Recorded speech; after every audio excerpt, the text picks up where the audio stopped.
आर्य का अर्थ आर्य। जैसा कि आप सभी जानते हैं कि सनातन धर्म को किसी न किसी रूप में बदनाम किया जाता रहा है, ऐसा ही आर्य समाज को भी बदनाम करते हैं।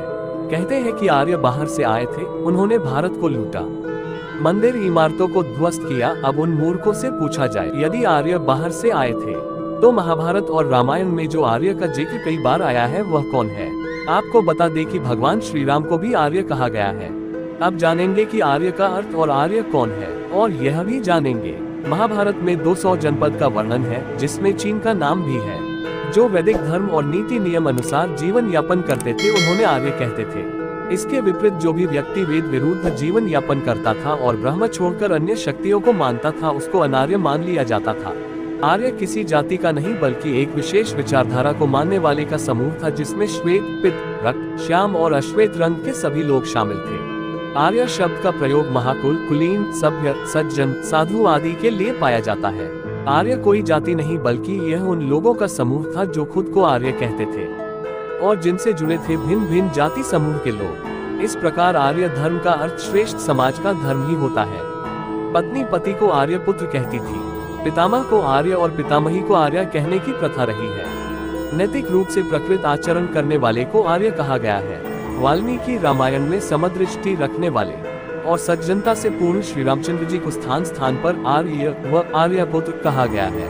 विदुर नीति में धार्मिक को, चाणक्य नीति में गुणीजन को, महाभारत में श्रेष्ठ बुद्धि वाले को तथा गीता में वीर को आर्य कहा गया है।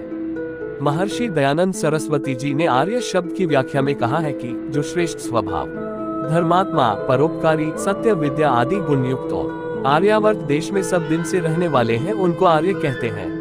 जाति रूप से तो मनुष्यों में कोई भेद नहीं है, परंतु गुण, कर्म, स्वभाव व व्यवहार आदि में भिन्नता होती है। कर्म के भेद से मनुष्य जाति में दो भेद किए जा सकते हैं, आर्य और दस्यु। एक ही परिवार में ये दोनों हो सकते हैं। वेद कहता है, कृण्वन्तो विश्वमार्यम, अर्थात सारे संसार को आर्य बनाओ। महाभारत और रामायण में आर्यावर्त का जिक्र कई बार किया।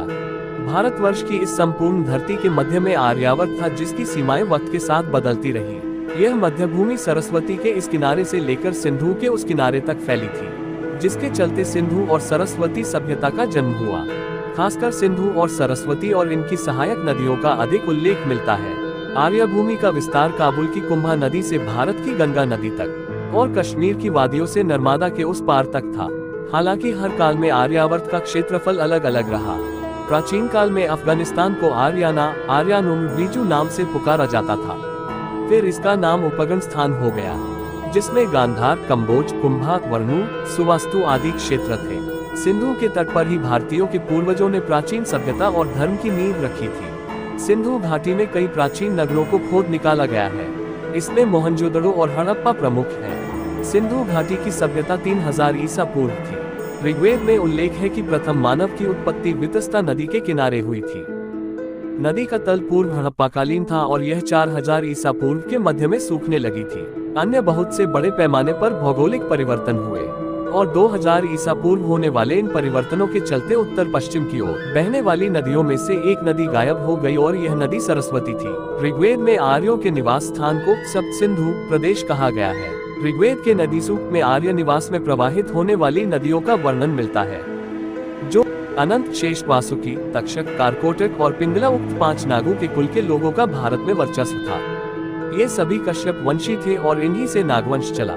ये सभी आर्य थे। महाभारत अनुसार में प्राग ज्योतिष असम, किनपुरुष नेपाल, त्रिविष्ट तिब्बत, हरिवर्ष चीन। हरिवर्ष चीन का पुराना नाम है।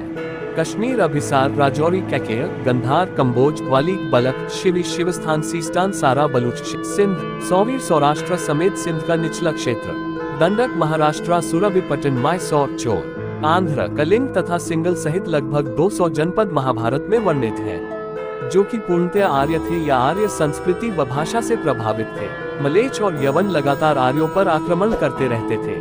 हालांकि ये दोनों ही आर्यों के कुल से ही थे। आर्यों में भरत, दास, दस्यु और अन्य जाति के लोग थे। वेदों में उल्लेखित पंचनंद अर्थात 5 कुल के लोग ही यदु, कुरु, पुरु, ध्रुव और अनु थे। इन्हीं में से द्रहु और अनु के कुल के लोग ही आगे चलकर मलेच्छ और यवन कहलाए।